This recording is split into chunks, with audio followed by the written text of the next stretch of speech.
Welcome to the Real Comic Heroes Podcast.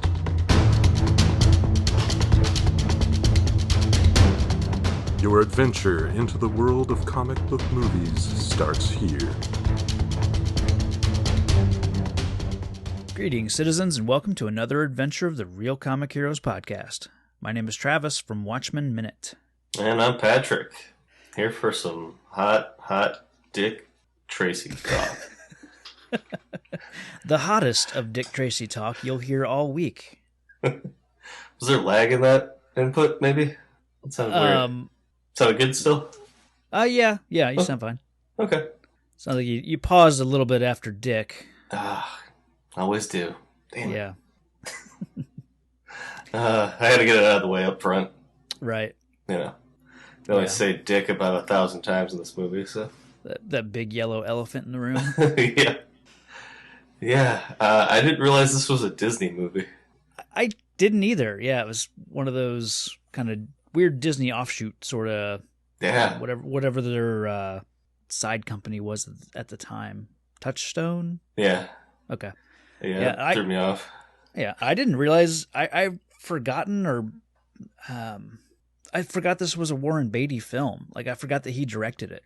Oh, yeah. I gotcha. Yeah, I didn't. I mean, it came out when I was too young to care about who was directing, really. So. Yeah. Listeners, we are talking about Dick Tracy from 1991? 1990. 90, yep. Just classic 90. Yep. I forgot we haven't entered into 91 yet. Came out in the 90s, man. Hell yeah, it did. And, did you have I didn't realize that it was the same composer as Batman. Elfman.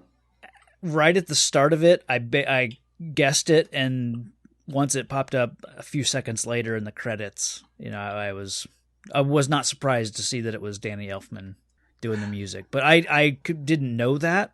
Yeah. But as soon as I started hearing that score, I was like, this sounds just too much like Danny Elfman.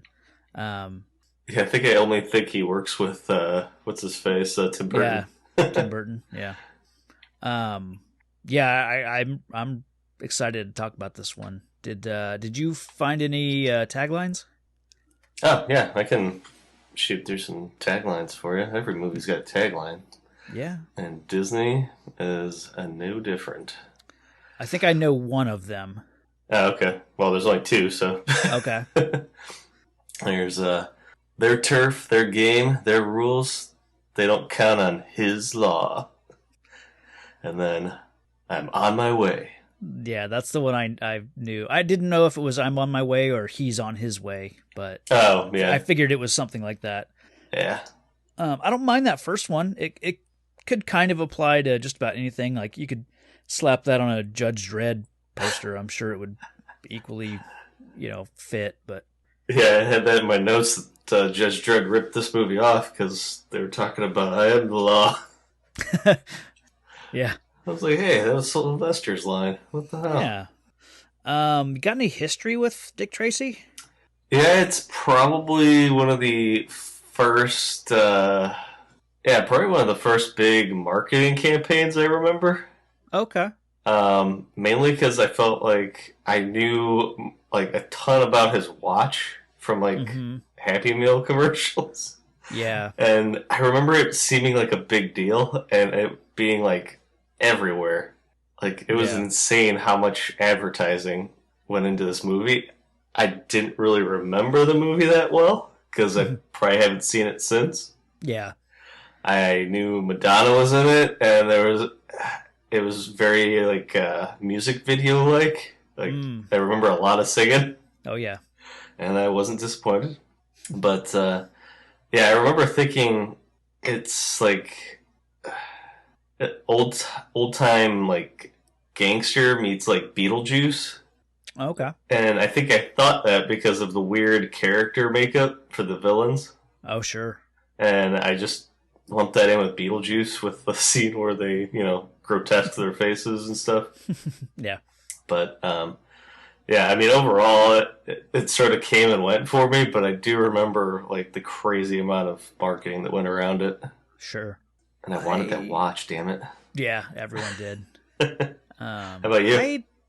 I don't like hearing you say that about the marketing. I'm not surprised. I can't recall it, anything specific. I'm sure I saw a lot of commercials, but I definitely saw this.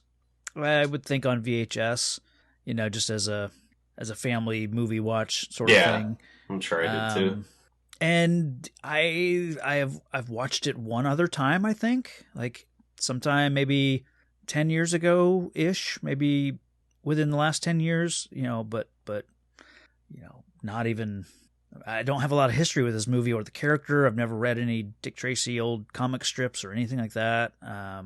But it's still one of those movies that you just instantly recognize because of the way it's filmed and all the bright colors and all that stuff. And and like you said, the all the crazy over the top villains that are all have prosthetics of some type or some weird makeup effects that honestly are a lot of fun.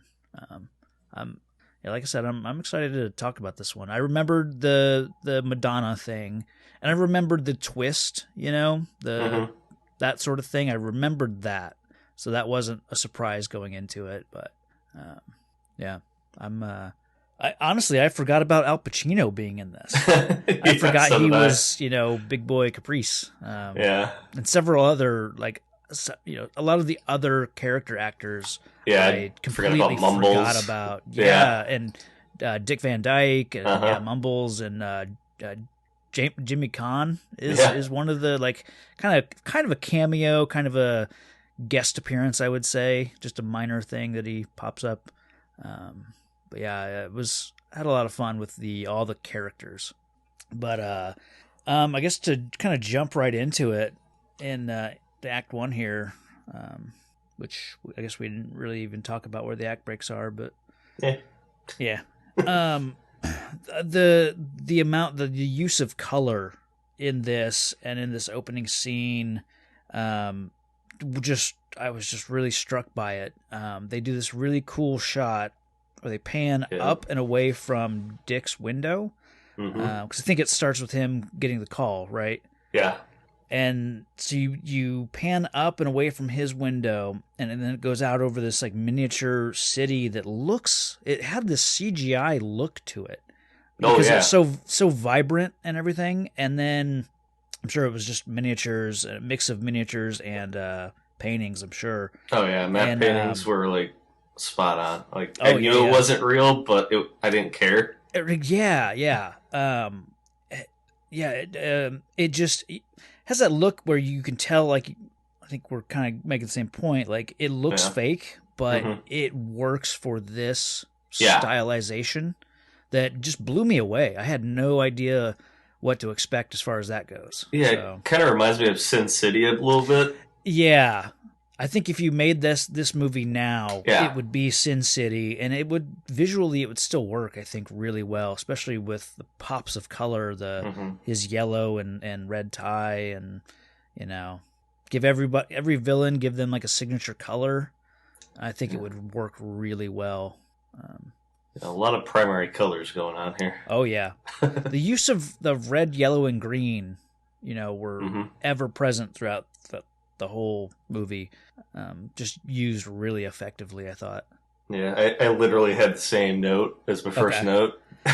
Yeah, I can. Yeah, I mean, it makes sense. It just jumps right out at you. Just the first thing you see, and they use it a few different times. There's another, I think a few minutes later when it zooms out from Dick Tracy and Tess. It zooms out from them.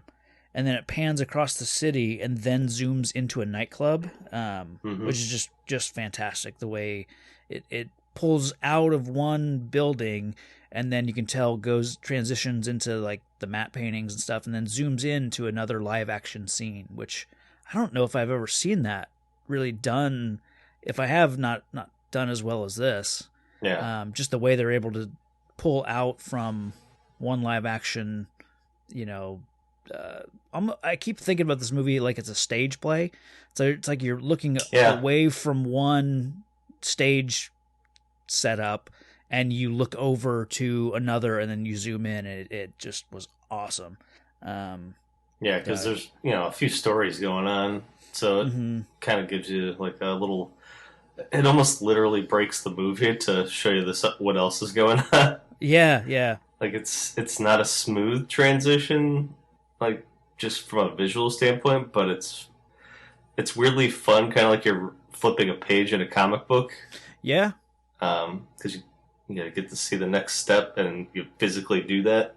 So I don't know if maybe that's the thought behind it, but yeah, it's definitely noticeable. It would almost be like if this was a stage play, and it, Dick and Tess, like, they suddenly go black, the lights go down on them, and then they, like, two stagehands wheel a big matte painting of a city by, and then that gives everyone else enough time to set up for the next scene, and then as they wheel that screen across, then you see this nightclub set. I think we're just, and then you go into that nightclub, and you just instantly all these all the characters, all of the other the crime, the gangsters and everything, and you get all their little just fun personas, all the ridiculous makeup, and and it's this first scene where what are they playing, cards? Yeah, just at like a warehouse. Yeah. Or maybe I'm mixing that up, because that's separate, because they get gunned down by Flat Top. That's right. It's Littleface, the Brow, yeah, the Rodent, Shoulders, and Stooge. Okay. I hope Littleface is the guy with the really big head, the tiny face. I'm sure it is. Sure that is.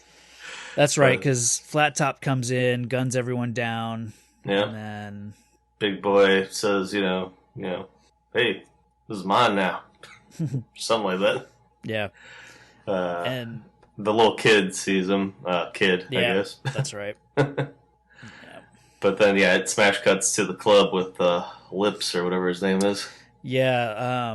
Oh, that's so gross. Yeah, it's Sorvino. Yeah, Paul Sorvino is...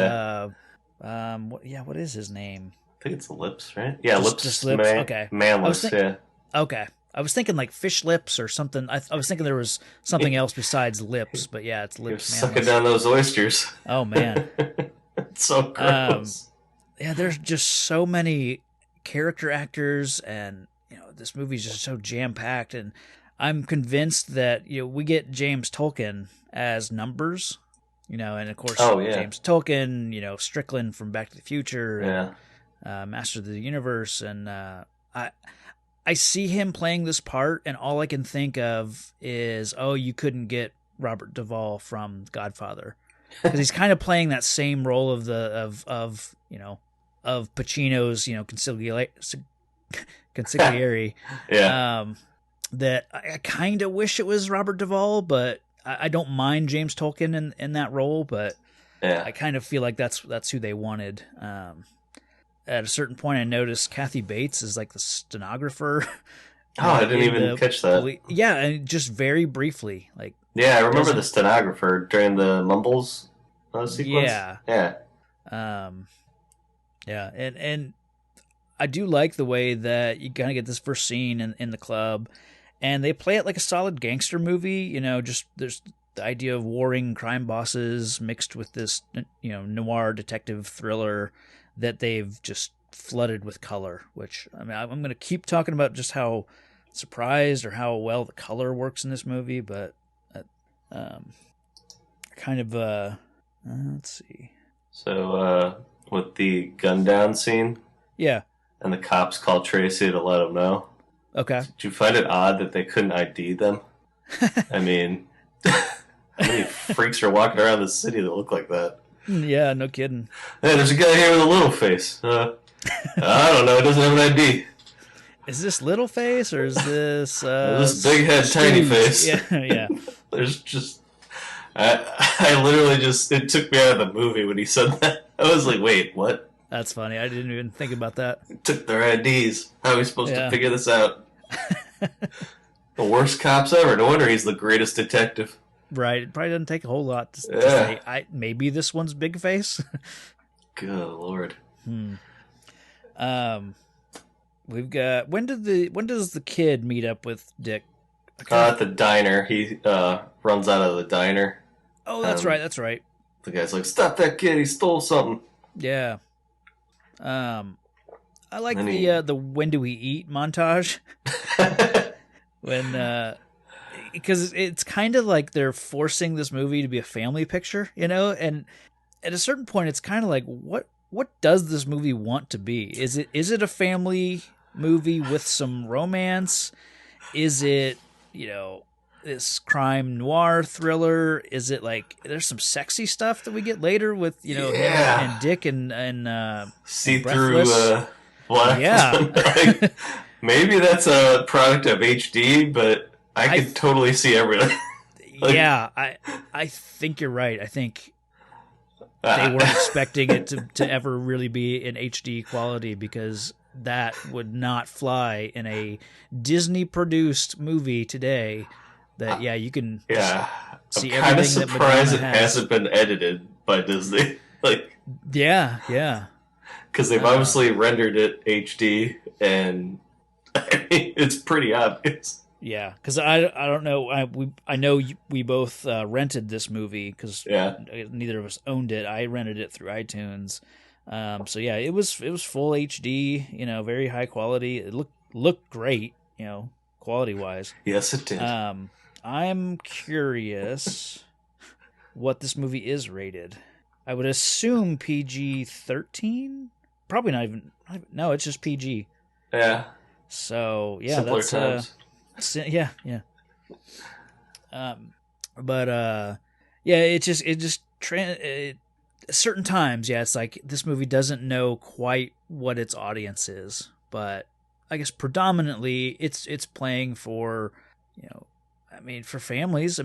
That's how I saw it, It's mostly confusing. kid friendly. Yeah. But there is a lot of violence, a lot of it plays with that like noir flashback style. Like it does have the femme fatale characters, and of course the hero cop, and then all the gangsters. So it's brought into the 1990s present day really well, I think. Yeah, I think they're targeting like 10-year-old area. Yeah. And I think that's but even also from the like source material. But also it plays, I think, for like my age, and I'm sure for anyone like 40. My parents would have been, my dad would have been like 90. Well, I was 7 when this came out, so my parents would have been in their late 20s, I think. Is that right?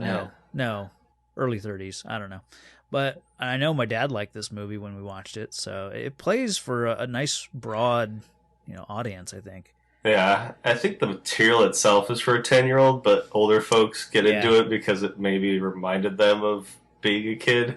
Okay, yeah. And maybe take something a little differently now that they're old and wrinkled.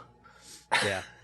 So, what did you think about Al Pacino in this? Oh, good Lord. This is the role he was born for. It really was. And this is like pre-hoo-ah. Yeah. Al Pacino, but you can tell that he had it within him. This broke him. It may have. He's just a madman in this movie. Yeah. And there are times when it's like, it plays really well. Kind of one of the scenes coming up when it's they've got Dick in the basement, and they're like, they're explaining the plan to him and about to kill him and leaving him for dead and everything. And when they were bribing him? Yeah. Okay, gotcha. That stuff works, I think, really well. But then later in the movie, he's unhinged. Oh, yeah. But it kind of works still, but he's definitely... It can be too much. Yeah. I don't know. The only part that really I was just done with him was it was early on when he takes over Lips's territory and is doing the rehearsals with Breathless Mahoney. Yeah, and he's just like slapping and grabbing, and I'm like, oh, gross. So gross. I was like, okay, what are we watching here? Yeah. But I mean, it fits his character, I guess. But it was still just weird, and creepy. It really plays odd now. Well, that too. But I mean, I'm gonna chalk that up to just being, the time. Yeah. Oh, yeah, yeah. No, he plays the character should be gross. Yeah. You know? And I think that's okay. I mean, It's supposed to be like 20s era. Yeah. So I'm sure that was tame compared to how it really was. Oh, I'm sure. Oh, I'm going to have to start messing up how I say that because we're What's getting that? into the 20s for 2020. Yeah. The 20s. What are you talking about, Grandpa? The 1920s. Jesus. People were alive then? That's going to get so confusing for me now. Yeah, but you're never, I mean, it'll be a long time before you're referring to the 2020s, as in like something nostalgic. Yeah. Because I don't think of the 10s, in the time we're in now, or even barely even the aughts, I guess. Yeah, but nobody said the 10s, and I don't know. It's just going to get weird. Yeah. Okay. I'm realizing how trapped I am between two centuries here. Okay. Right. You're so I'm gonna throw out my favorite character right now. Okay. And that would be Mumbles, aka Rain Man. Oh man. I kind of wish we had subtitles on Mumbles. I just love the reveal at the end with him. Yeah. And it was just perfect. Yeah. And his character break, it was just so great. And then he just talks normal. Yeah, yeah. Oh, it was just I don't know.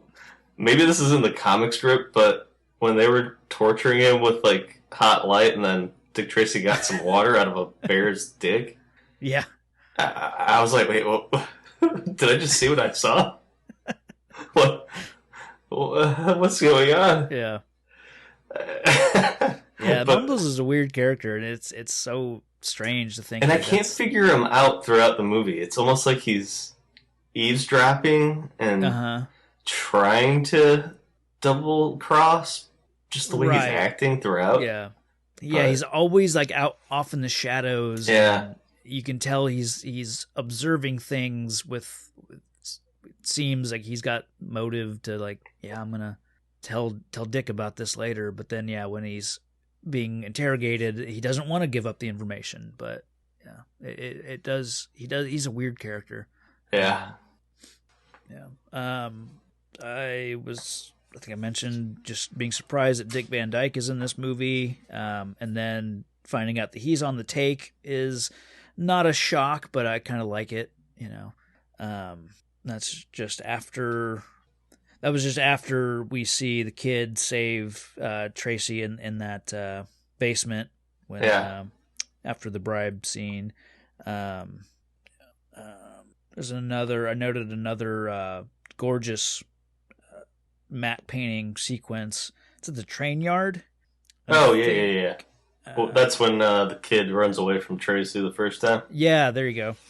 Just the way they blend that in the wide shots, the way they blend that with the live action, again, just incredible and just holds up really well on the HD, Yeah, I noticed a lot of similarities between this and Batman, and it may be because of the back-to-back nature of watching it, but I mean, they also came out at the same time, essentially. Yeah. I don't know. I think this one just looks. This one just does it better. Yeah, that's exactly what I was going to say. It just does it a little bit better. Yeah. Maybe that few months did it an extra. Something evolved. I don't know.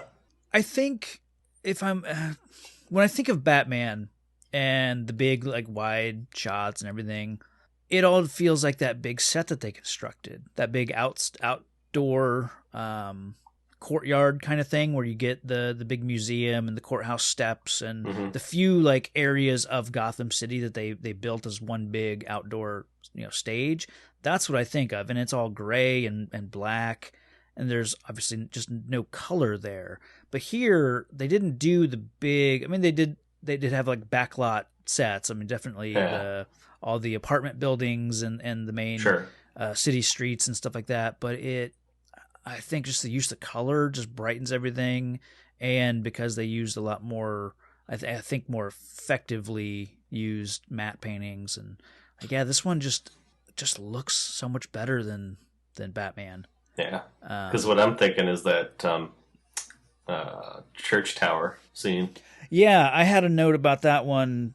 Towards the end of the movie, kind of the big the final battle kind of scene felt very Batman Church Tower. Yeah, they basically feel like the kind of the same sort of scene. Yeah. So yeah, just interesting that they came out, within, I mean, not too far apart. Yeah. Because this came out. This was 90. That was 89. So yeah, I mean, this was June 15th. Batman was June 23rd. So a year apart. And this one, yeah, I mean, it feels like, and probably the same reason that it felt like a mix of Beetlejuice to you. Like this feels like it could have been done by Tim Burton. Yeah. So that feels weird to think that Warren Beatty has a Tim Burton style of directing. Well, I mean, that's just how the source material is. True. And yeah. Even Dick Tracy was going to have prosthetics, from what I saw. Oh, okay. To make his jaw look more pronounced. Kind of give him. It'd be interesting, yeah, because think of like Marv from Sin City, where he looks like his face is a brick, Yeah. And that's probably what they, what the character, because based on like the comic strips of Dick Tracy, very pronounced jaw, and looks like his nose may have been like broken a straight few times. line and like a triangle, and then it like tilts a little bit. So they're trying to make it look exactly like the comic, and then they realized that it was going to be weird. Okay, yeah. And they didn't want their star to be hidden by makeup. So, but man, we're kind of jumping around a little bit here. I think I don't even know if I have a distinguished line between Act 1 and Act 2. I feel like I'm just zooming right through. Yeah, 1 and 2 are kind of a hodgepodge. But, I mean, the third act is obviously right around where Tracy gets framed. Oh, yeah. Absolutely. Which was a pretty good job. Yeah. Before we get to that, I definitely want to talk about like just another surprise actor that I had to look up was 88 Keys, the piano player. Oh yeah, I've seen him in a bunch of stuff. It's Mandy Patinkin. Ah, that's right. Yeah. It's what's his character name in Princess Bride? Inigo Montoya. Yeah. Like to see him, and it was like I know that actor. I just thought it was like, oh, it's just one of those background actors that you see in a bunch of stuff. But then looking it up, I was like, holy shit, it's Mandy Patinkin. Yeah, there's a lot of that in this movie. A lot. Yeah. Like Tess, I've seen her in a million things, but could never remember her name for the life of me. Glenn Headley. She is delightful, and and rest in peace to her. She died 2 years ago, I think. Oh wow. Yeah. Just one of those. I remember her from Mr. Holland's Opus. Okay. Like that. But I think that's the one that sticks in my head the most as the wife. Yeah, just very classy lady. Just it seems like in everything I've ever saw her in. Kind of has that, like we talked about with Mary Steenburgen and Back to the Future 3, like kind of that similar sort of actor, I think. Yeah. There's I'm bummed out. They're not afraid to use montages in this movie, that's for sure. And they use the music to kind of get you through it. I kind of think it's a little unfortunate when they're doing the, Tracy's taking down all the the crime, because they've bugged this club, and so Dick Tracy is like one step ahead of every movement that Big Boy is trying to make, and they set it to Breathless Mahoney singing. I'm not sure which song it was at this point, and they kind of use a few times this action news wire type thing. Yeah. And I kind of wish there'd be more of that instead of singing. And I think a lot of the scenes with Dick Tracy taking down the bad guys, it's mostly muted or very mostly silent, I feel like. But I feel like this is where you could get a lot of sound effects, get that 60s Batman, like Biff Bam Pow type stuff. I feel like it might have worked, but I get why, you've got Madonna in this movie. You're gonna have her singing as often as you can. So, and I get soundtracks were real popular then, like movie soundtracks. So, the more Madonna songs you get on the soundtrack, the better. Oh, yeah. So, yeah, I understand why they did it. And I didn't mind it. It wasn't bad or anything. Yeah, I think by the maybe third time they do it, it was just feeling a little repetitive. Yeah, I mean, it was enough for me to make a note of it. Yeah. But, yeah, maybe Big Boy shouldn't be talking so loudly.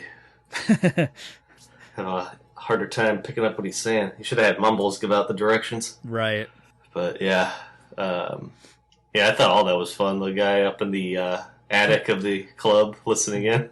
Bug Bailey? Yeah. What's his name? Fuck. It was Bug Bailey. No, I mean, in real life, he's looks like Ron Howard's brother for some reason, but I know it's not. Oh, I don't know. I don't know if he just didn't stick out to me as being somebody. Let me. There's so many weird names. Bug Bailey, Michael J. Pollard. Michael J. Pollard. I knew it wasn't Howard's brother, but he had like a look to him. I've seen him in other stuff. Oh, he was in Scrooge as the homeless guy that freezes in the sewer. That's what I know him from. Trying to find his... What'd you say his name was? Michael J. Pollard. Yeah, I know him from Scrooged and Tango and Cash. Okay. But he was the homeless guy that froze in the movie Scrooge. Gotcha. With Bill Murray. Real, he's got a distinct face. distinct nose, for sure. Yeah. Like, real wide nose. Yeah. Okay. But anyway. Yeah. I had a lot of that throughout this movie. Sure. I'm like, wait. And granted, the makeup didn't help me any, but... Yeah. I think one of my favorites was just the cops all around him. Mm-hmm. Yeah. Like, Even it's more, almost like they all worked for actors. Dick Tracy. Yeah. It was just fun. Like they all took turns watching Kid. Yeah. I really like I like how great Warren Beatty is at knowing how to play for camera. Like he does some of the best, dramatic turns or like side eye looks to the kid or to Tess or he.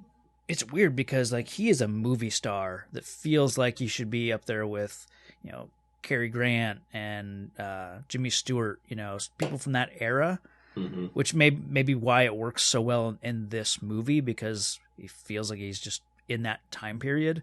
But he's a weird actor because, and this is more on me because I don't know him from that much stuff. Like I know he was in, Bonnie and Clyde, and I know, like Bulworth, but in this, but I don't know why he's such a big name.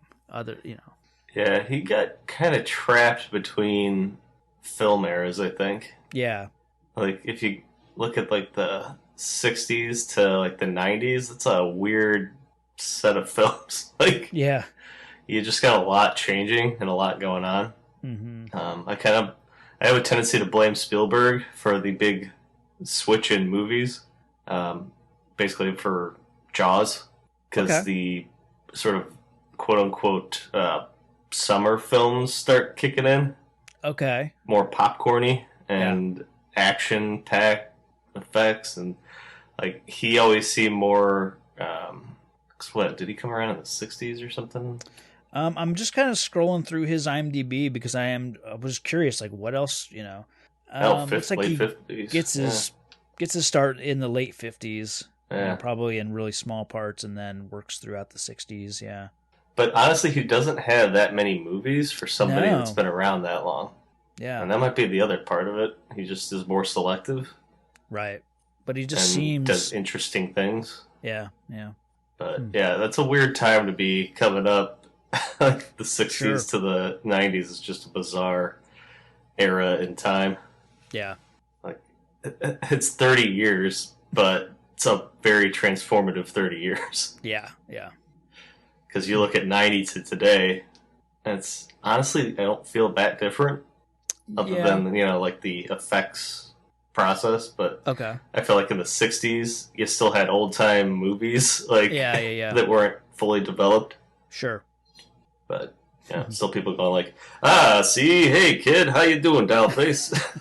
Like this era that they're depicting. I always feel like some of them talk more theater. Yeah, even in the late 50s. But anyway. Yeah. Warren Beatty, Travis says you're no good. No good, see? Right. No, I mean he's great in this, but it's probably the only movie I've ever seen him in. Just because I've just never thought to look at other Warren Beatty movies. Yeah, I've only ever seen Bonnie and Clyde. Okay. That's the only other one I've seen him in, really. Yeah. Oh, and Bulworth, though.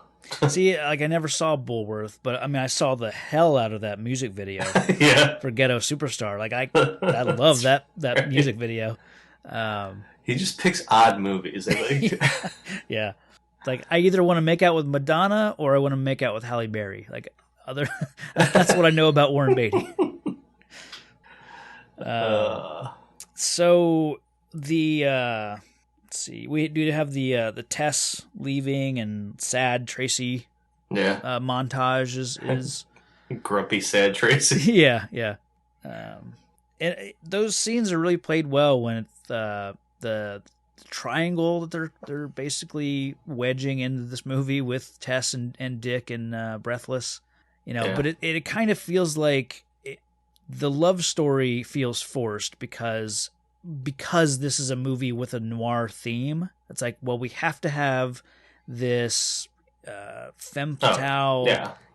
She has to be the one that comes to Dick with this, I need protection sort of thing. And of course, he's got, she instantly falls in love with him, and then that obviously drives a wedge between Dick and Tess.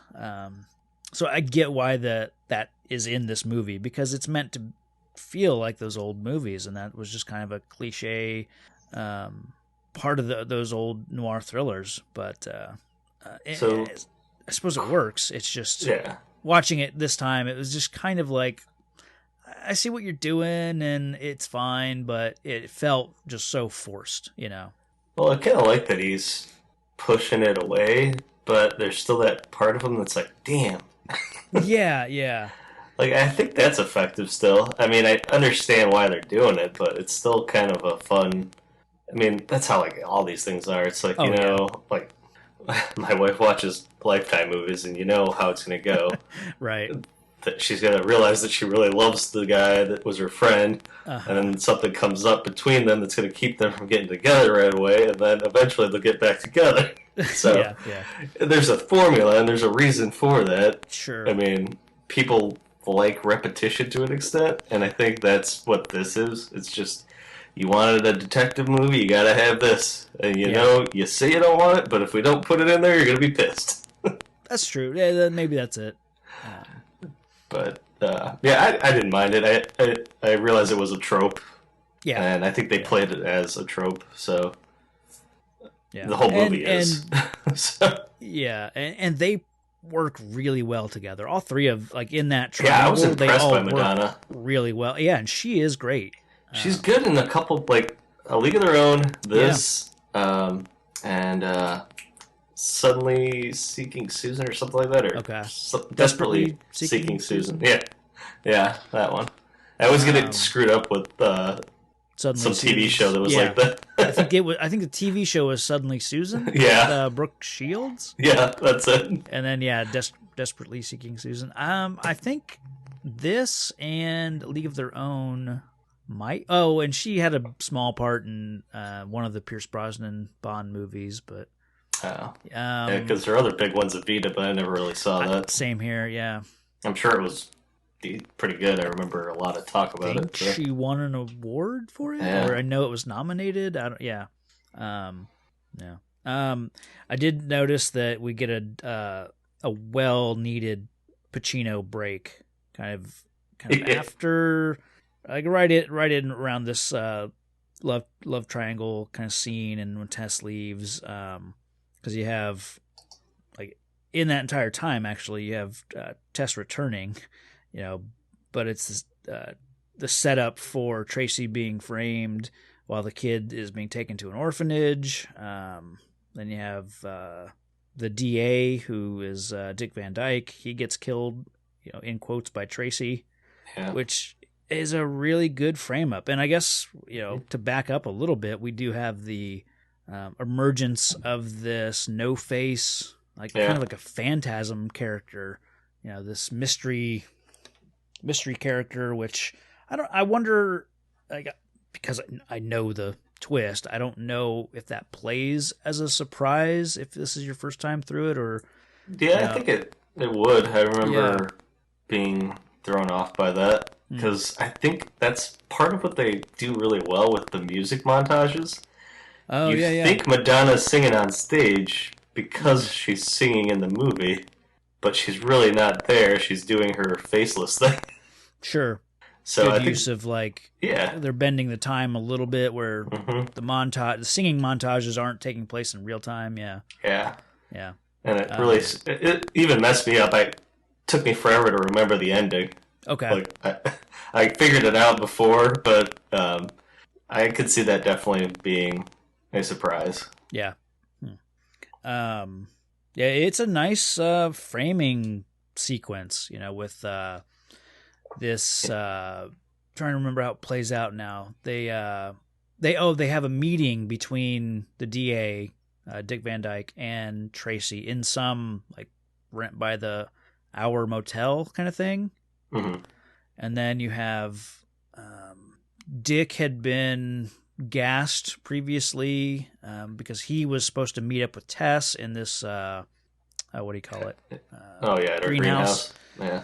So you have, this No Face brings Dick in there, and then kills the DA, and then obviously plants all the necessary, like, tools to frame him. Has the shouting about, oh, it's Dick Tracy, and then leaving the gun and sneaking out the window just in time for people to rush into the room. So I like that he wakes up just in time to point the gun. Yeah. I kind of do, though, wonder what her plan was, really, because I thought she wanted to have him with her. Mm-hmm. And if he didn't escape with his buddies to go after and find Tess, he would have just gone to jail.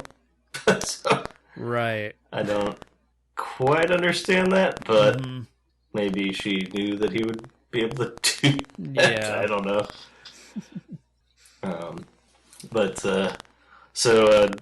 Due to buddy system, Dick's time in prison doesn't last too long. Right. He's the shame of the city, and everyone turns on him in an instant. And yep. Classic hero down, or the fall of the hero. But most awkward moment goes to Dick Tracy Jr. Okay. Because looking at Beatty's face during that, I swear to God, I thought he was going to say, this is awkward. You're kind of annoying, and I can't afford to feed you, kid. But thanks. Yeah.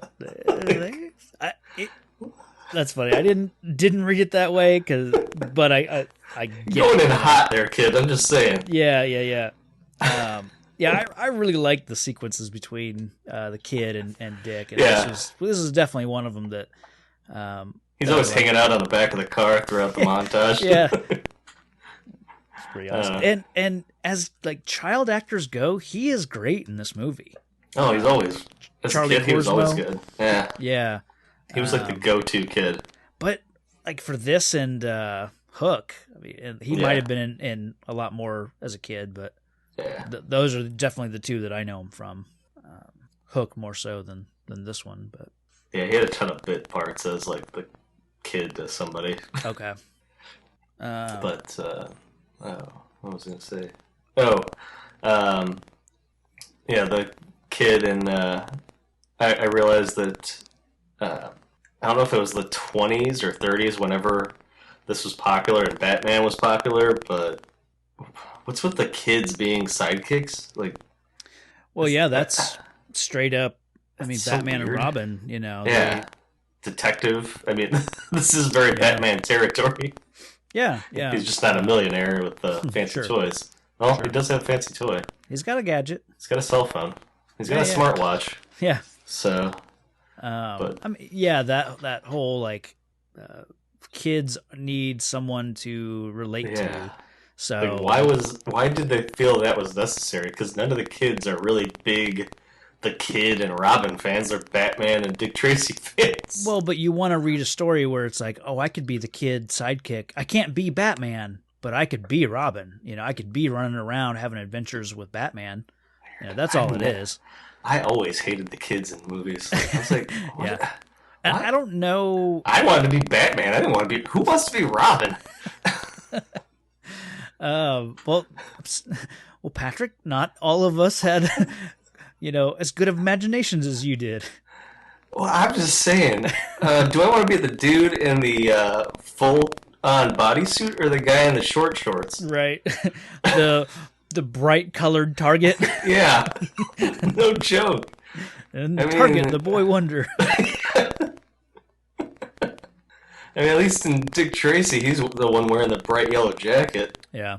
But Batman, what a douche. And I don't know if the kid was made up for the movie or if there's. No, he was part of the comic strip.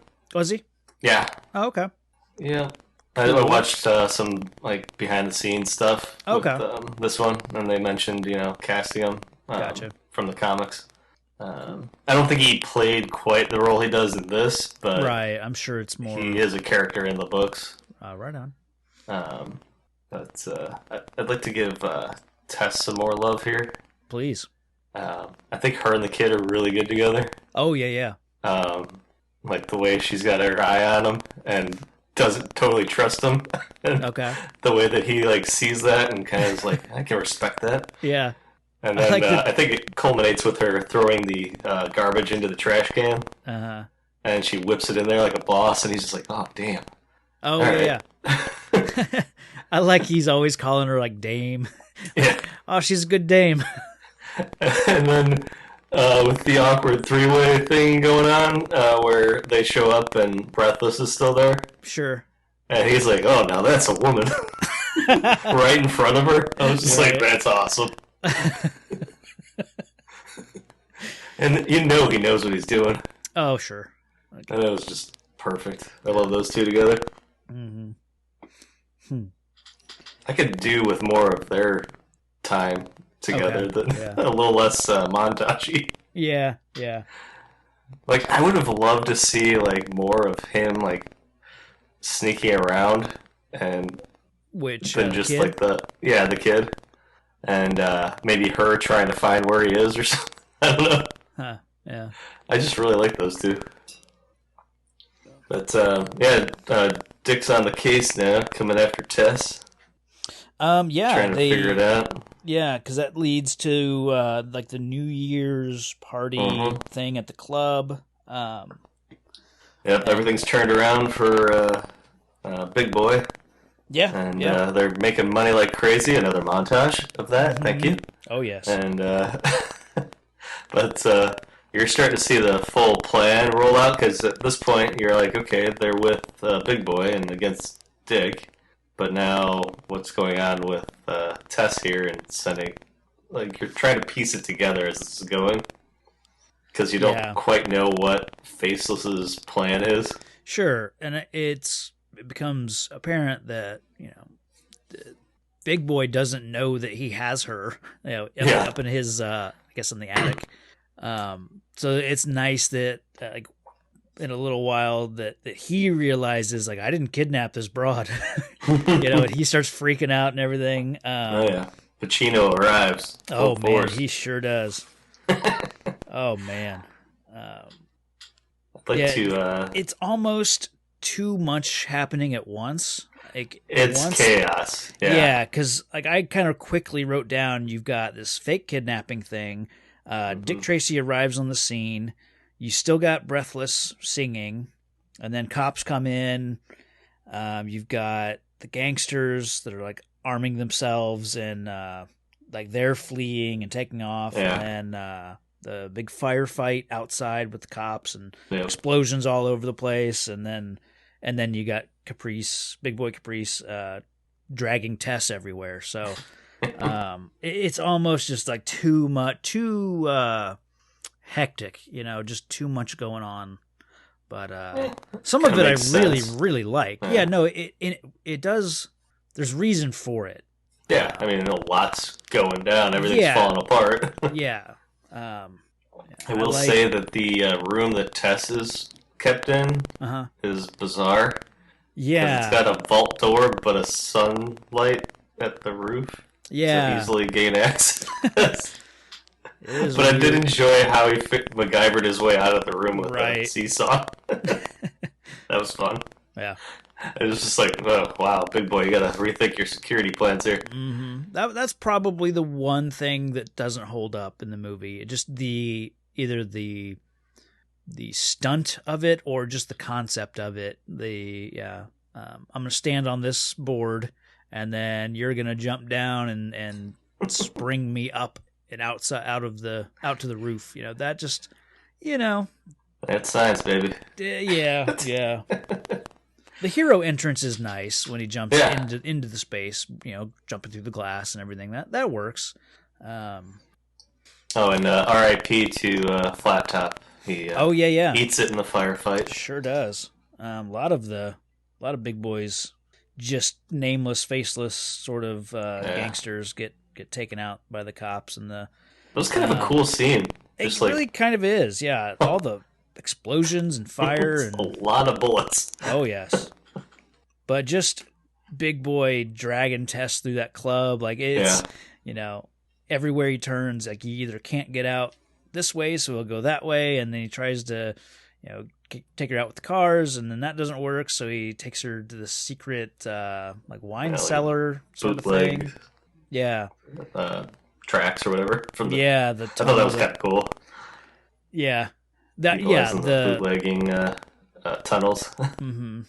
Yeah, I like the execution of that. But he just made me think of Bond for some reason. Yeah, he just won't. I'm honestly thinking this broke Pacino. It very well might have. I don't know what his trajectory is kind of after this. Because I feel like Son of a Woman's not that far off. Yeah, I was wondering, because that's kind of when he becomes Pacino, right? Yeah, that's when the caricature comes in. Yeah. But it's like watching this Pacino, it's like, oh, I see this guy going on to play, what's that? That's My Boy, where it's him and Sandler, and he's like, oh, my Pacino, just making fun of himself. Like, that's, just full on unhinged. Yeah. I think after this is... Well, he's still got Glenn Ross, and then Son of a Woman's 92, though. So, okay. Godfather 3. Yeah. Okay. But he's at least got one and a half decent movies left, and then all hell breaks loose. Heat's 95. Yeah. Carlito's Way, 93. Devil's Advocate, oof. Yeah, it goes downhill pretty fast after, not too far after this. Oh, man, that's brutal. But I do still kind of like him in things even after that. Oh, yeah, I mean, he's a ton of fun. But I just reached a point with him in this that it was just like, shut the hell up. Yeah. When he was just, like I said, with him and Tess, and he is just the entire time like, I'm not doing this. Like, I didn't kidnap you. I'm taking you now, but I didn't do this, And honestly, Scarface could have been the culprit, because I think that's what most people think of it now. That's just a coked out version of Pacino, which is Scarface. Because he didn't do that many movies in the 80s, really. 1, 2, 3, 4, 5 movies. Huh. In the entire 80s? Yeah. Wow. 80, you got Cruising. When was Dog Day Afternoon? Probably Oh, 70s, I would think. Yeah, I would Okay. think. Because he gets pretty big in that. Yeah, that's 75. Okay. Yeah, Wow. because he doesn't do that in movies in the 70s either. Huh. Eight movies in the 70s. Yeah. I mean, honestly, he's another example of somebody that didn't do a whole lot, but damn, does he blow up in the 90s and 2000s? Yeah. Like, he just does everything. It's like the Nick Cage of the. Yeah, I a mean, little bit. yeah, almost kind of running parallel with Nick Cage, but just different. Quite a bit different in age, but Yeah. very prevalent Weird. in the 90s and 2000s. Well, get ready. This was a sneak peek of Pacino Pod. We'll be discussing the career of Al Pacino, one movie at a time. There you go. Podcino. There we go. Podcino, yes, my Podcino. Have a cappuccino with while you listen to your Podcino. I think we got something here. I think so. All right. So Yeah, we're start just going to printing the money now. rebrand this show. So next episode we'll be talking about I don't know, Son of a Woman. Well, we got to start at the beginning. I mean, we Oh, can't okay. go against our roots. It looks All like right. it's going to be NYPD from 1968. Okay. Yep. Good news is only three more movies, and we're at The Godfather. So. Okay. Good. But, yeah. Like we said before, this final conflict sort of thing. And here it happens in a bridge, this raised bridge control room. Yeah. And it just feels like the Batman '89, clock tower. Not even clock tower. I always call it a clock tower. Back to the Future. Yeah. A lot of tower-related movies in the 80s and early 90s. Yeah, we liked our towers. It just kind of feels like this. I mean, obviously you're gonna save that sort of sequence for the end, but as far as like set pieces go, the mood here, you get less color in this final act, and for good reason. Like this doesn't necessarily need to be bright and full of color and all that stuff. You want it to be nice and moody and everything. Because the shadow and lighting really work as effectively as some of the other scenes do with color and all that stuff. And you do get this nice return of this No Face, and I forgot how sinister she is as that character. Just works really well, and kind of has that same trajectory as a movie we'll talk about in a few years, Batman: The Mask of the Phantasm. Okay. Just sort of that same thing of like her being a lover sort of thing and out for revenge as this, faceless kind of vigilante almost.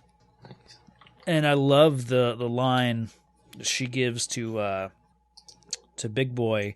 She says that she brought him down with the only crime that he didn't commit. Yeah. This whole idea of kidnapping is what's going to get him. And it's the one thing that he didn't do. So I really like that. Yeah, she's definitely got a vindictive feel to her with forcing Tracy to actually shoot him. And she's definitely taking it personally. Oh yeah. I think she's just doesn't like being treated as a property, like he says in the beginning of this movie. Sure. So is her plan, is her motive getting back at him for everything he's done, or is it like, I want to be crime boss in this town and I just have to take you out to do it? I think it's both, because if she just takes him out, then who's to stop the next person from taking his spot, and she's back where she started. Yeah. I think her grand plan, she kind of says it, is that her and Tracy would run the city. Oh, that's right. Yeah. But, that doesn't work out. Yeah. But yeah, I mean, there's definitely no love lost between her and Big Boy. No. That's for sure. Yeah.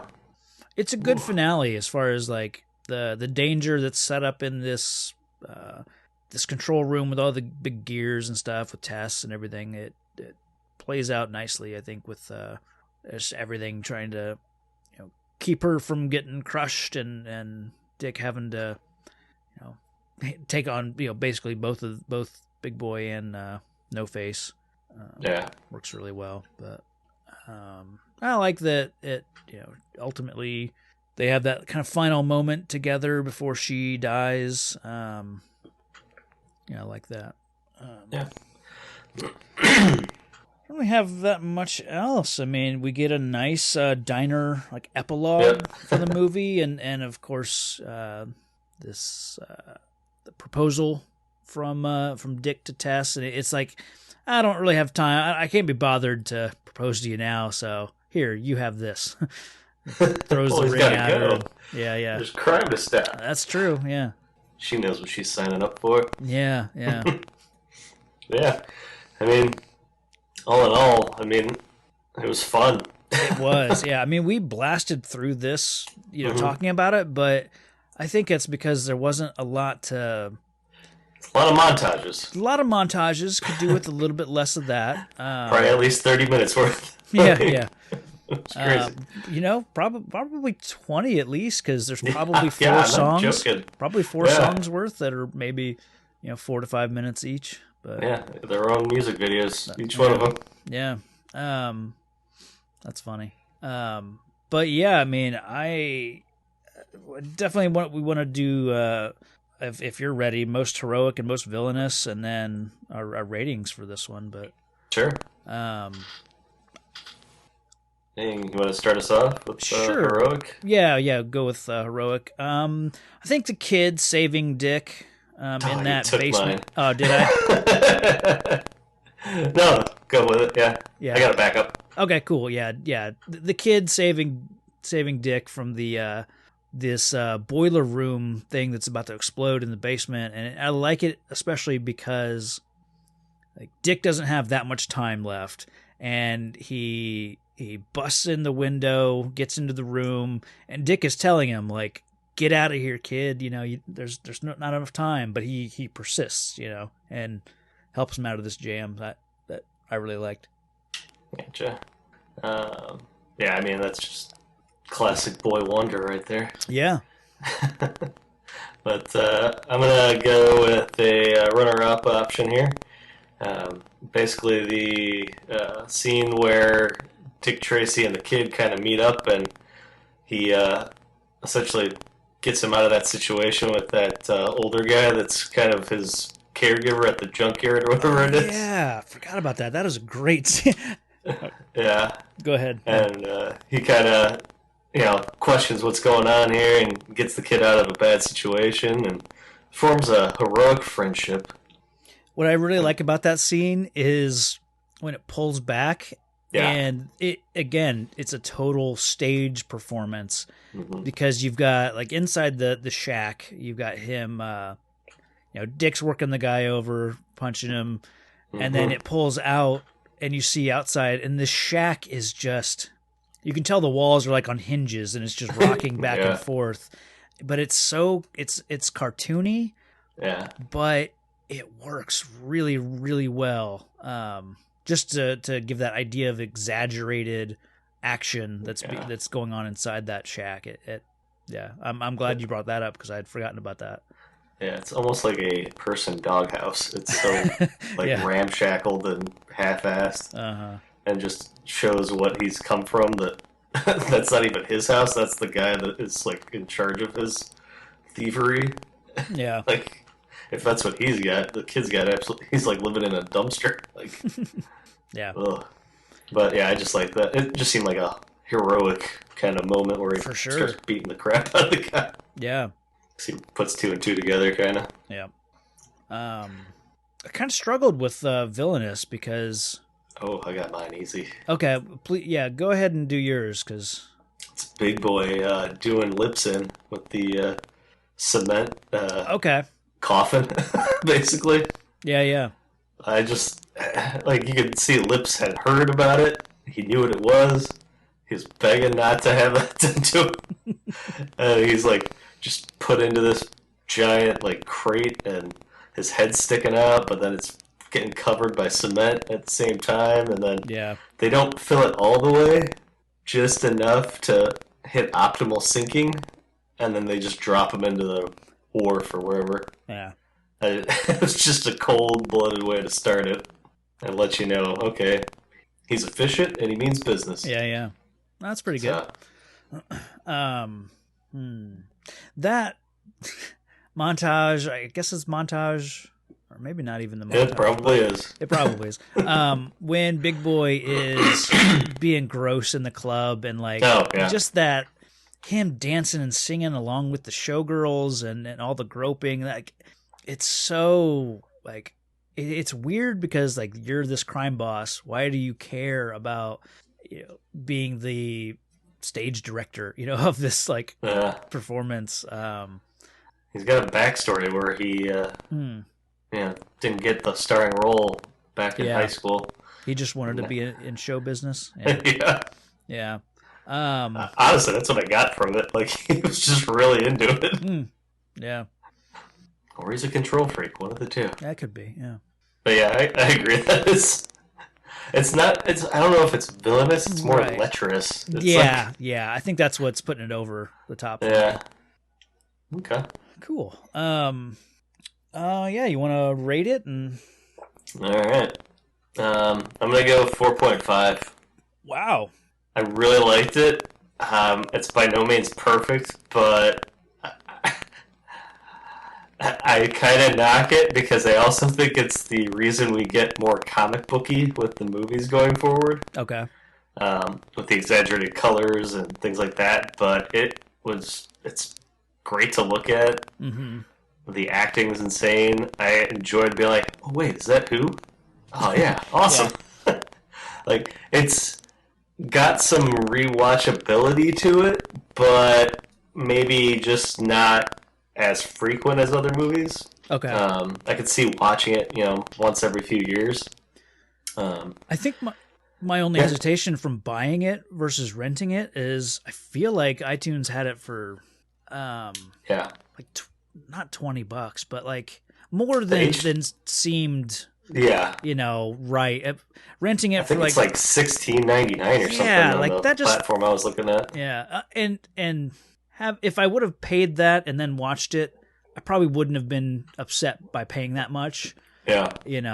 But I wouldn't have paid that going into a movie that I didn't know if I was going to like, Good news is it'll probably be on Disney Plus. Yeah.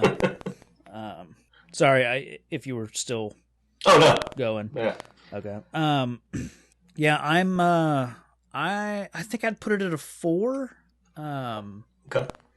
I can totally see a 4.5. But yeah, I didn't have any expectations going into this. I really just figured it would be low budget, low production value, cheesy acting from all the big characters, all the gangsters, but just had no idea how well done all the gangsters would be. I mean, they are over the top, and you can tell that they're all, in all these big prosthetics, but they never they treat it seriously. You from the second you buy that Flat Top has this big flat head, and Lips Manless has these big fish lips, and maybe big little tiny, was it Tiny Face? Tiny Face. Maybe that one is like the one that's like, I don't know, that's weird, but that's the one I remember. Yeah.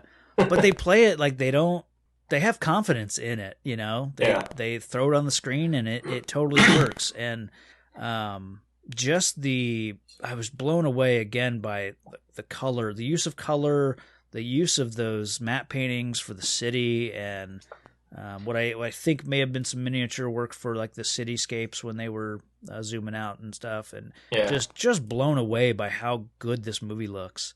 And then when you get into it, like, Dick Tracy is a fun to watch character. Tess, again, she's just fantastic. The kid was a lot of fun, and then you got all of Dick's like bumbling, cop sidekicks and that sort of just everything works together really, really well. And again, Madonna is a nice addition to this movie. So I'm actually going to go with a 4.25 on this one. Bump it up a little bit. Nice. Yeah. Just a real surprise. Yeah, I think that's the perfect way to put it. If you haven't seen it, give it a shot because Yeah. I don't want to say it's better than you think, but it's different than what I was remembering. Yeah. I kind of thought it was going to be sort of schlocky and trying to be funny, but they played it, pretty serious, and I thoroughly enjoyed it. Right on. That makes it a 4.375 overall, which I think is totally fitting. Definitely recommend this movie. And yeah, I mean, if I notice it, sometime in iTunes for a reasonable price, I'll definitely scoop it up because I'd like to watch this again. But yeah, like you said, I'm not gonna rush out and watch it again, but Yeah. I'd like to revisit this one sometime in the future. So I do have a little bonus content for us here. Was in my wife and I were at a flea market recently, and I just found some movie trading cards, and it was funny because it happened to be a pack of Dick Tracy cards, and then 2 other packs from movies that we're going to be talking about very soon. Oh, good. So I snatched them up, and I'm going to do a little, I guess, on-air opening. I haven't opened these cards. I've had them for like 3 weeks now. So, yeah, I'm gonna record some video here on my phone that I'll throw it on the Facebook group. So the Real Comic Heroes. What the hell are we? League of Citizens. Yeah. What the hell are we? So you can go there and watch the video, but I'm gonna open these. Nice. All right, so It's like the videos my daughter watches about unboxing toys. yeah, it's an unboxing video. So let me hit record here. All right, so we got Dick Tracy. It's just the packaging is like the bright yellow with the kind of cartoon silhouette of Warren Beatty. Dick Tracy, 8 glossy movie cards and 1 sticker. Oh, they're going to say 1 stick of gum. Well, some of the other card packs for the other movies had some gum. Yeah, I picked up some vintage baseball card ones from like the 70s and 80s, and some of them had gum, and it was just powder. All right, so first one, it's like a wanted poster, and it said, "Oh, here you go, Patrick. Little face, and I guess his crime is manslaughter." Oh, jeez. Oh, and this is the sticker because it says Peel up in the corner. So, nice. The sticker is Littleface. That is the best one. All right. Then we have, here we go. Bug Bailey. Oh, nice. He's just a picture of his face, and he's like holding his headphones. Not gonna bother like reading the back of all these cards, but his stats. Yeah. Then we have just a picture of Dick Tracy. It says behind closed doors. It's like he's about to go into a room. His gun's drawn. Then we have the kid. Oh, okay, this is the kid showing his certificate that says Dick Tracy Jr. And the card says his faith restored. So I think it's like Dick's a moment. faith. Yeah. Yeah. Then we have Lawman on the Edge, and you can see Dick Tracy outside the club. I think it's Flat Top is like at the window. Oh yeah. So it's like kind of as he was trying to escape. And then Woman of Mystery. Got a little shot of Breathless. Looks like she's in a car. Like you're seeing her from the car mirror, I think. Okay.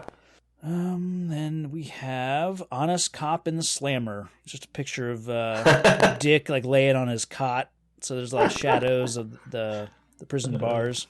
Let's see. We got 2 more. We got Cop on the Scene. I think this was from the beginning of the movie when he pulls up to the warehouse. Okay. So yeah. just a shot of him with the police car behind him. Yeah, that's when they were struggling to ID the gangsters that got killed. Yeah. Oh, and then there's just like one card that's basically like a filler. Like it just says, 88 glossy movie cards, 11 stickers. So, kind of like a checklist. Basically, the back of it does say the movie event of summer 1990. So, So that's fun. Stay Nice. tuned for future movies with we'll reveal whatever cards Nice. came with those. So yeah, I think the most exciting one is that little face sticker. Oh yeah, I gotta see that. You gotta have that on something. Oh, and I just flipped it over. It looks like it's one of those like puzzle card. So like, Oh. I think it's definitely part of the K of the Dick Tracy logo, and I can tell definitely some yellow trench coat. So Gotcha. I'm guessing like even the sticker card, if you peel the sticker, you can keep the card and make yourself one of those 9 card puzzles sort of thing. Gotcha. So yeah, hope people enjoyed that. But that's funny. Yeah, I'll take random. I'll take pictures of each one of them and throw them on the Facebook group. So front and back, we gotta see their stats for sure. But I think that's gonna do it for Dick Tracy. I know.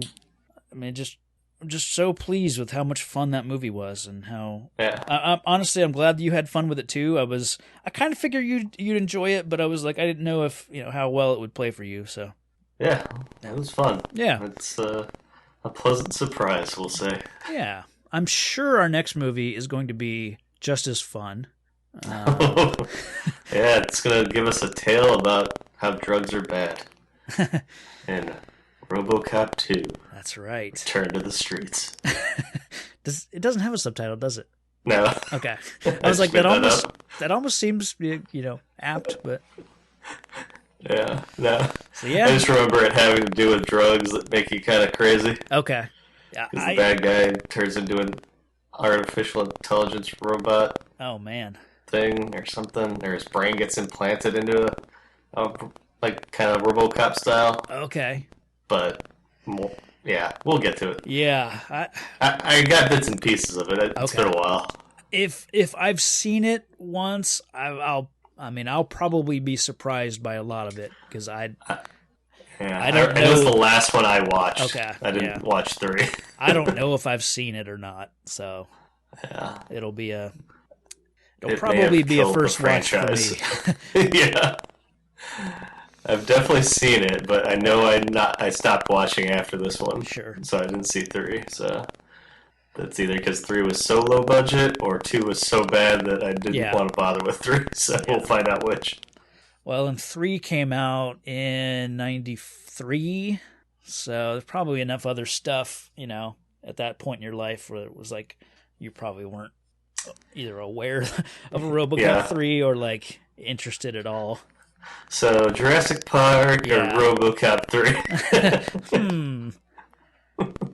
And at that point, I don't think we've had too many of those franchises that have gone that far. Yeah. Other than like Back to the Future and Police Academy or something. I don't know. Not too many sequels at that point yet. Yeah. Or at least, trilogies. Yeah. It's kind of funny. The trilogies are Star Wars, Back to the Future, and RoboCop. Well, we had Indiana Jones. We had. That's true. Okay. I mean, there's a lot more. Eventually, Ninja Turtles will get in on it. Yeah. Same year. But as far as these movies that we've covered, I mean, I guess Bond, of course. Yeah. But that's beyond trilogy. That's just ridiculous now. Yeah. So, and I felt like it's been forever since we've had a Bond. Yeah. Is it 90? It'd be 95. Is GoldenEye the next one? It'd be 95. Good grief. With GoldenEye. So, yeah, we got... That's a big year gap. Mm-hmm. Wow. What was the last one? Like 89, I think, with 89? License to Kill. Oh, yeah. Or... Wow. Yeah. Yep. Wow. So 89 to 95. Oof. Yeah. Bond took a break. Sure did. All right. Well, why don't we take a break and come back for RoboCop 2? Perfect. All right. Well, my watch is calling me. I gotta go. All right. Until next time, citizens, stay safe out there.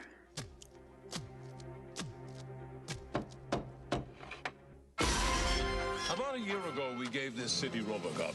Ready for duty, partner? Nothing I'd rather do. I think he's worked out pretty well. Have a seat. This is a bust. but things have become a little rougher out there.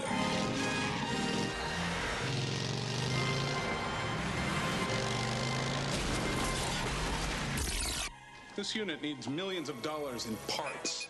You see, RoboCop's off warranty. He's one of mine, and I want him back on his feet. I believe that Murphy's case was unusual, but not unique. We can find someone else, someone to whom the prospect might even be desirable. And now, we need a law enforcement unit capable of meeting the enemy on his own ground. She's screaming psychotic, sir. Well, we aren't planning to build a toy. I'm carrying enough firepower to get the job done. I got good news for you. You're going to have a chance for immortality. With great pleasure, I give you RoboCop 2. Ah, yes. Things will be a lot quieter with this boy around. That thing is a killer!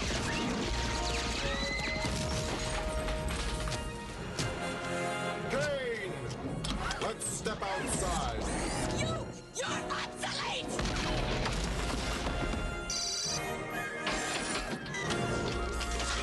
Think it over, creep.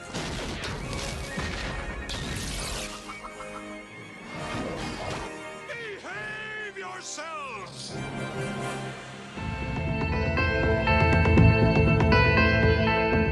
Thanks for listening to the podcast. Find the show on Facebook and Twitter at Real Comic Heroes. All music and audio are the property of their respective creators.